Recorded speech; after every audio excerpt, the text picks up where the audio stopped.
Hey, how about that Honky Tonk man, huh? Whew. He's gonna find a way to charge us for playing that clip. That was another guy that I loved working with, and he was great for the shoot genre. In many ways, he's one of the guys that defined it as a place for controversy. I mean, Honky's taken the position now that they're evil. Maybe he was coerced in some way. I don't know what stance he's taken, because he was more than happy to come on every fucking one of them and go berserk. And, stayed employed for a little while doing that, and kind of kept him relevant. But the shoot interview was there before as a historical kind of documenting of guys' careers and stuff. But then Honky was one of those first guys to speak candidly and uncensored about almost anything, and people ate it up.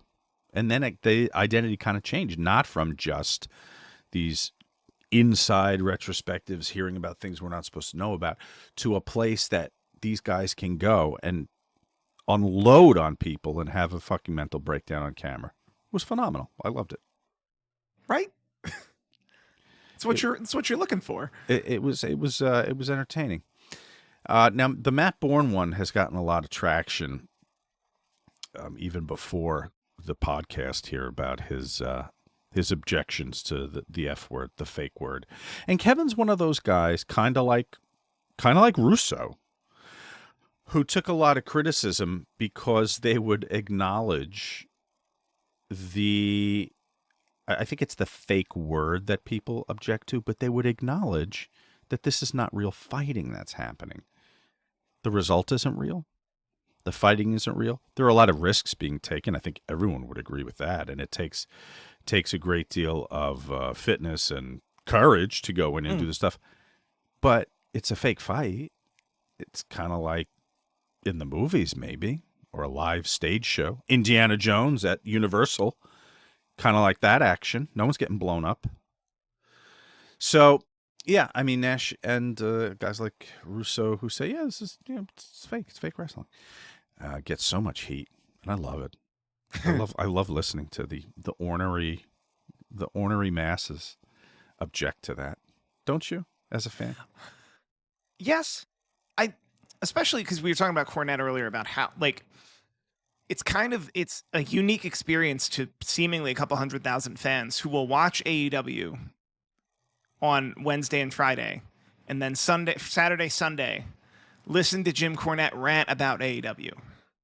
Like, it's a full-fledged, 10, 15-hour experience. Yeah. It's like, I'm going to watch it, and then I'm going to listen to what Jim Cornette had to say about it. It's like an outrage machine that doesn't happen in literally any other show on television. No, and it's, again, would you want to tune in? First of all, how anyone's tuning into 4 hours of anything, I don't understand. But if you're going to listen to Jim Cornette for 4 hours, God fucking bless you. But how long would the show be if he liked it? How long would his podcast be that day if he liked AEW the night before? It'd be a 20-minute show. He finds, because it's so rare, and because I remember it was Rampage #2. It was the debut of CM Punk. He raved for 40 minutes about how incredible that segment was.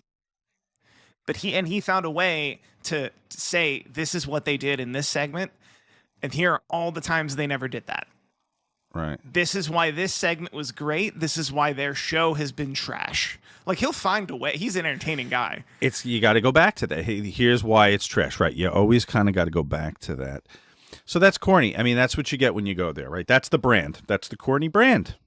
Don't go there if you want to talk about anything nice. No. Don't go there if anything's going to be put over.